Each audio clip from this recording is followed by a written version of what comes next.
Hey, it's your boy, Sergeant Hooked on Heroes. So today we are talking about episode 49, the penultimate episode of Revice.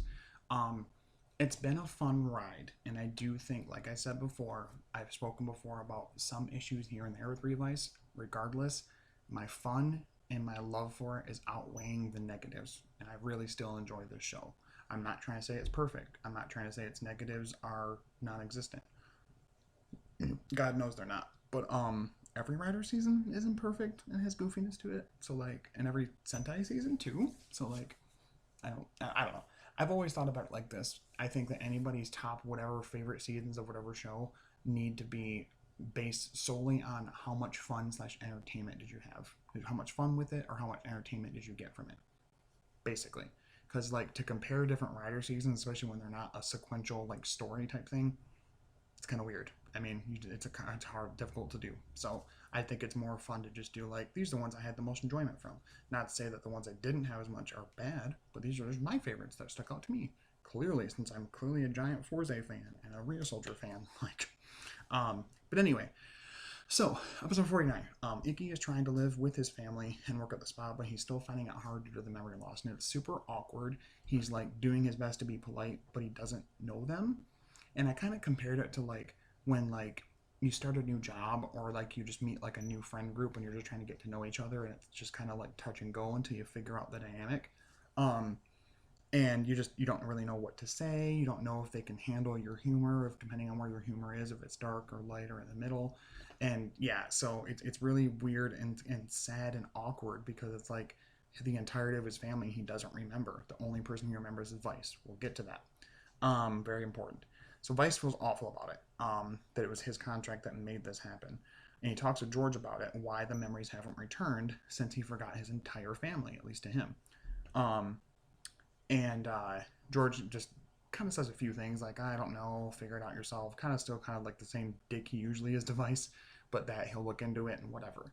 And so um, we also get some scenes with George and Hiromi, and I'm sorry, but if you were to take these scenes out of context, out of Kamen Rider, and just show them to anybody, they think it was some kind of like boy love show from Japan or some like, you know, gay lover type show. Like, not saying that's bad, but just like the vibes are strong. They're like getting parfait together and a bunch of goofy things throughout the whole show. Like they're in the spa together, and it's like maybe the next time you visit your dad's grave, we can do it together. And it's like, okay, are you trying to fuck, trying to kiss me, Hiromi? I do apologize with the lighting here.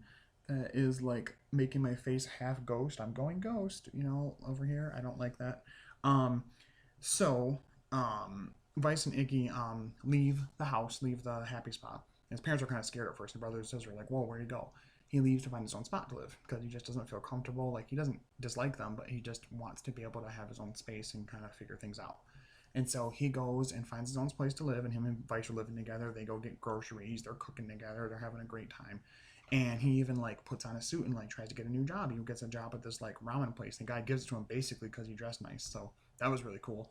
And Yuki's super excited and gung ho about it. Comes back, they're like cooking together, and they're about to go to sleep. And he's talking to Vice, and he's like, Vice is like, I'm really sorry that this happened. He's like, what do you mean? He's like, well, because if it wasn't for me, you wouldn't have lost all these memories of your family. That makes me feel awful. He's like, I know I was different when everything started, but I've grown to truly care for and love your family, honestly. And I feel awful that you've lost that connection to them.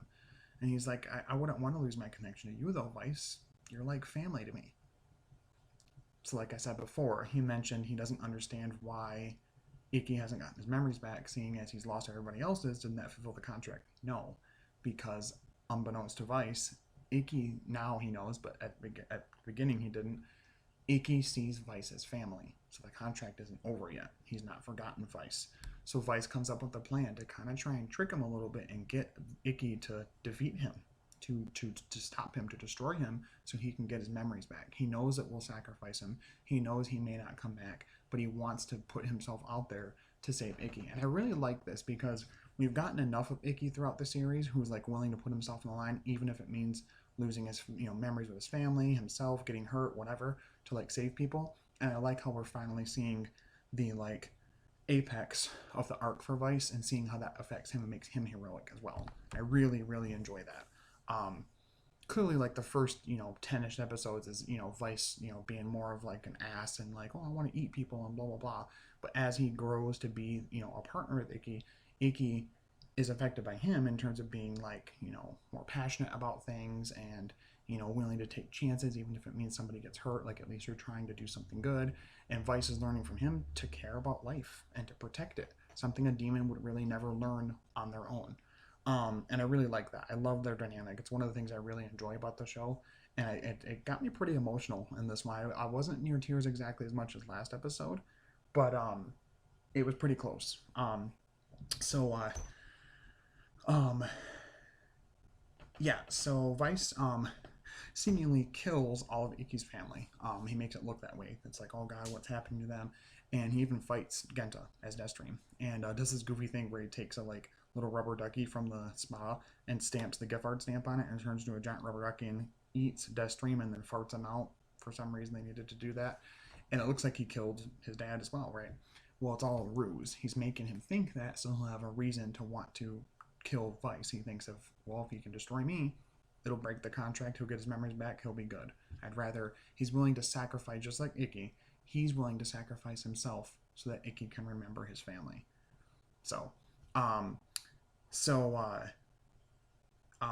they fight, and he's believing the lie. Of course, Icky is, and everyone is there to watch. All the other extra side characters are there to watch and like see what's going on. I'm really hoping, and we end it with them like in the middle of their fight basically, and scenes from next week show like a little bit of form swapping for Vice as well, not just Icky. So I think that's cool that he'll be able to like use the other Vice stamps with his Revice driver he has personally to turn into the other forms separately from Icky, because that was the original setup, was like Icky would transform and it would transform both of them, right? Well, Icky or Vice has his own Revice driver, so now he can do it on his own. I think that's kind of cool to kind of form swap a little bit. So anyway, really, really good episode. I would say honestly a good 9 out of 10. Really good writing, tight character focus, really good plot. For the love of God, Toei, I will actually,